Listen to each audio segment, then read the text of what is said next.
Welcome back to the channel. Today, we're going to be looking at some of the best and most interesting international prospects in the 2026 NBA draft class. This is Floor and Ceiling. Let's break it down. Up first, we have Atamna. I really like the Asvel prospect as a guard who can play the 2 and the 1 in that order right now. If a prospect is going to take up a high volume of possessions, then they have to be pretty good at what they do, and Atamna is definitely great at getting buckets. The Frenchman is really comfortable getting to the elbows and playing in that mid-range area. He can create his own shot from 3 out of screens and using a step back as well.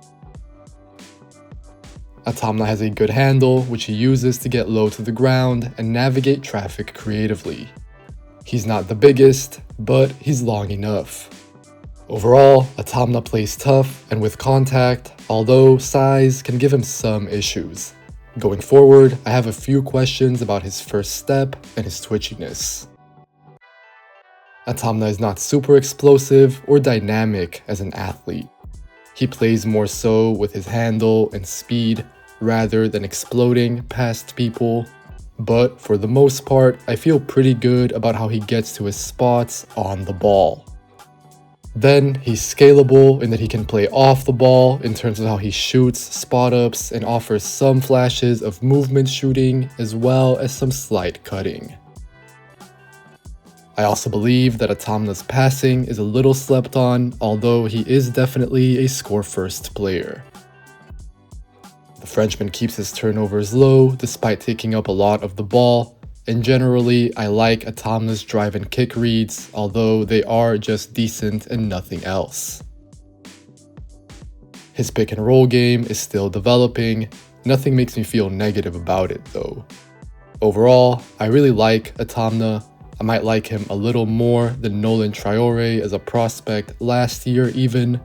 And as we enter the 2026 draft cycle, Atamna will be in my lottery, or at the very most, my top 20 range to kick things off.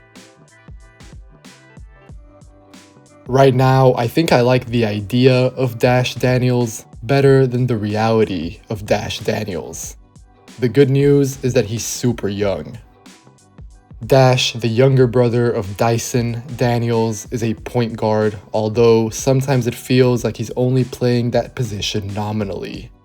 Right now, Dash is not an awesome playmaker or ball handler, but he can bring the ball up and he can make some reads while operating with fairly reliable defensive intensity. The issue, and this is a big one, is Dash's offense. His shooting, or really just his scoring in general, is incredibly inconsistent. No matter how you square Dash's field goal percentages, they're very low. At the last Under-19 World Cup, for instance, he shot just 25% on 2-pointers. If Daniels is a one-and-done type of prospect this season, then, quite frankly, he's not going to be scoring in the NBA 2 seasons from now, barring some massive, unexpected developments. Still though, I do like Dash. He's very young, not turning 18 until mid-December with two-way feel and some production. Plus, Daniels has competed up age levels historically, which I tend to like, and he has a pretty decent track record as a player. For now, I'll have Dash around my top 35. I definitely have concerns though. He's a 1 who really does not orchestrate the offense or manipulate the defense. So, in other words, for now, Daniels doesn't create enough advantages. Unfortunately, I think there's room for him to slide down my big board pretty quickly. The NBL is a tough league to play in. It's quite physical and you need to contribute in some way on at least one end, if not both. It won't be easy, so we'll see how Dash fares with Melbourne United, but if anything, he could always have an AJ Johnson type of season where his stock more or less holds despite not getting that much run down under. Bassala Bagayoko is one of those front court 4 / small ball 5s who finishes plays, generates for others on the roll, and creates two-way sequences galore. Bagayoko has great physical tools. He's long and strong and pretty bouncy, having recovered very well from an injury layoff that kept him out for about 18 months. But truly, what I might love the most about Bagayoko is how he processes the game. As I just said, he can read the floor on the short roll, and going forward, I expect that he'll also be able to operate out of handoffs and eventually, I believe, face-ups. Right now, Bagayoko is playing a lower volume role for Bilbao, but I think that he shows a solid understanding of knowing where to be and when. Previously, in higher usage opportunities, we've even seen Bagayoko handle a little bit, although this hasn't shown up as a pro. I'm very curious to see what Bagayoko is going to look like after a full season. Remember, he was originally the youngest player to ever debut in the Spanish league when he was 14 years, 7 months old, breaking Ricky Rubio's previous record. Last season with Bilbao was all about getting Bagayoko back on the court and building up his health. Now, this one is about building up his draft stock. Even last year, I would have picked Bagayoko around the early second round, and to start off my 2026 cycle, he'll definitely be in my top 30. Mega has Ognjen Srzentic playing as a guard sometimes, but in the future, I think that he'll be more of a wing, or at least a 2 and a 3 rather than a 2 and a 1. I'm very intrigued by Srzentic's open court speed and driving ability. The 18-year-old has a certain velocity that you don't tend to see from many European prospects who are 6'7", 6'8". Srzentic is quite impressive in transition, but the issue is that the Mega prospect is very limited and basically contained to straight line drives. Watch Srzentic and you'll see how he plays with little to no wiggle. At times, he'll close off his own angles because he can basically only go vertically or horizontally if you're mapping the court. This is pretty limiting as a whole, and it makes Srzentic's handle much less functional going forward than his youth numbers indicate. If the Serbian prospect gets walled off, he does have a counter into a turnaround 2 that he can resort to sometimes, but overall, I want to keep seeing more from Srzentic as a pull-up shooter. As a playmaker, I think he's fine. The Mega prospect makes some decent drive and kick reads, but they're okay, nothing more than that. Srzentic understands the pressure that he puts on the rim as a whole, I think, but again, he's pretty one-note. Other than being dangerous in transition, I'm not blown away by anything else, and he cannot rely only on that to get into the NBA. Looking ahead, my hope is that Srzentic will be able to carve out a role shooting threes, attacking closeouts, contributing in transition, and occasionally pitching in as a ball handler. For now, I think he fits the bill of a Bogoljub Markovic or a Nikola Jurisic. Srzentic is interesting enough to be drafted out of the Adriatic League, but he's not defined or special enough to be an NBA shoo-in, if that makes sense. Noah Kouakou-Heugue dunks a lot, which is the first thing that piqued my curiosity about the French big. The Perth prospect looks effortlessly bouncy and pretty mobile. For the most part, at this time, I'm thinking about Kouakou-Heugue as a play finisher in the pick and roll and in the open court. Then, on the other end, Kouakou-Heugue needs to be sturdy in the pick and roll defensively, and I expect as well on late clock switches. He should bring value switching onto or checking guards and wings from time to time. Combing through Kouakou-Heugue's tape, I'm a little curious about some of his flashes, either putting the ball on the floor or taking a spot-up shot. But in the NBL, I don't think there's much use speculating about that. The Australian League is pretty challenging and physical for young bigs, as we saw with Rocco Zikarsky over the last couple of years. He found it hard to thrive, although, to be fair, we also have the example of Alex Sarr, who, just like his countrymen, played for Perth. Now that he's in the NBL, Kouakou-Heugue will need to keep it simple, I think. To start off the cycle, I'll have Kouakou-Heugue as a top 60 name, but I think it makes the most sense to cautiously track him since the NBL is pretty tricky. Still, I'm viewing Kouakou-Heugue almost in the mold of Joan Beringer. The main difference is that Beringer had a quote-unquote easier opportunity to make mistakes and develop in a relatively low-pressure environment at Cedevita Olympia. I'm not sure that the Perth Wildcats will give Kouakou-Heugue that same freedom. Luigi Suigo reminds me of Jay Huff, Chris Boucher, or Boston Celtics' Luke Cornett. For now, I'm only tracking Suigo in 2026 because it is likelier that he heads off to college next season instead of the NBA.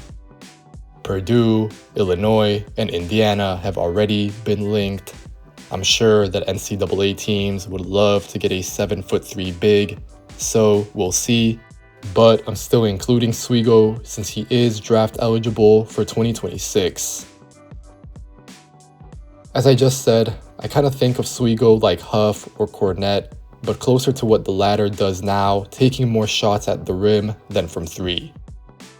To me, the Italian center projects as a two-way spacer to some extent, finishing plays above the rim, but also shooting threes with a bit of gravity.